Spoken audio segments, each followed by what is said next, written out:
Good morning and welcome to GrainTV for June 7th, 2012. To my right is Cody Bills and I'm Brock. Today is Thursday, so that gives us the USDA's latest export sales report. That's right, corn came in low side of analyst expectations. Let's take a look at the number, 251,000 metric tons. Beans, 220,000 metric tons. That's solid old crop sales and will move us ahead in terms of meeting USDA forecasts for exports. And wheat came in at 30,000 metric tons. No big surprise, obviously, because that marketing year ended. The new one began June 1st. Let's take a look at the weekly progress here for corn. We're behind pace 26 million bushels. We had another week sales this week, and that helped us decline 2 million bushels. Really, the last 5 weeks we've come in, we've failed to be able to meet any kind of seasonally strong export sales, and that's been hurting us in terms of meeting USDA expectations. Let's take a look at beans. Just a completely different story here. We're ahead of pace 43 million bushels. The last 2 weeks have been about what we typically see seasonally,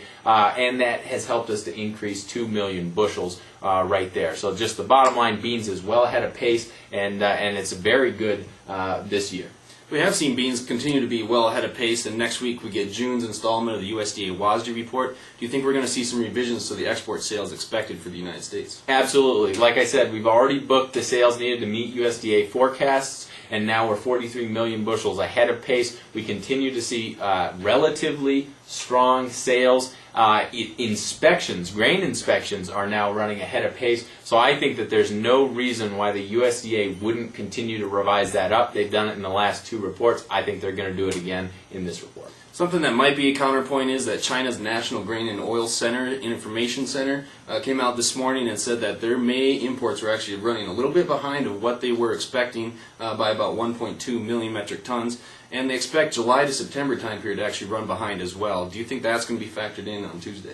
Well, yeah. I mean, I think that what we do know is that grain inspections is now running ahead of pace, and that's the actual inspections that's leaving the U.S. So yes, maybe China is running a little bit behind, but the inspections here for the U.S. is running ahead of pace. I think we also know that this morning China cut their key interest rate 25 basis points, and for anyone that follows markets, you know that when basis points are cut, typically that frees up a lot of money. That's going to help commodities, and corn and soybeans are big commodities for China. Well, I guess we'll see how this pans out next Tuesday. Make sure you follow us on Twitter to get updates next Tuesday on the USDA WASDE report. We're going to take a quick commercial break, and we're going to come back and check out the live markets.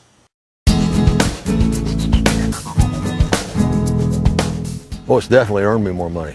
Just like Decatur, they were paying 70 cents more for summer corn there in August. We were hauling corn 100 mile for 40 cents, and we're making 30 cents, and I wouldn't even known that price was probably on there. I wouldn't have thought of calling Decatur, but when you go to the Grower's Edge page, then it takes all that running around out of it for you.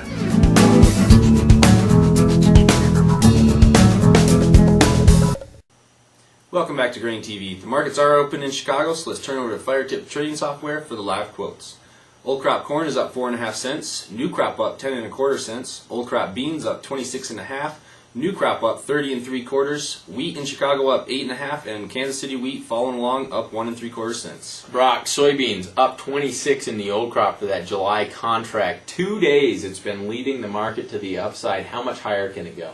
You know, I think we're going to meet some resistance here, Cody. If you take a look at this chart here on FireTip, the trend line that you're looking at is drawn off the lows it made in early December. I think we're going to meet some resistance in the 14.15 area. And then we also have that 50-day moving average actually hanging over our heads as well. So I think that's going to provide a little bit of resistance in the near term, but longer-term outlook is looking pretty good. Yeah, I agree. I mean, in terms of the fundamentals here, the stars seem to be aligning for beans. We got strong export sales.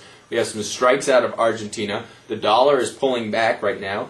We got a little bit of optimism over in the EU, not a lot, but just a little bit. That's a glimmer of hope. And of course, China lowered their interest rates this morning. So fundamentally, the picture for beans, I think, is looking pretty good. And we still have tighter old crop stocks there. And so the bottom line here is that there's a good chance we find a little bit of technical resistance up around this level. And like we did back in mid-May when we touched on it, we retraced. I think there's a good chance we find resistance here. Maybe we retrace a little bit, but there's a good chance we make another run up here to that 14.50, maybe even 15 level.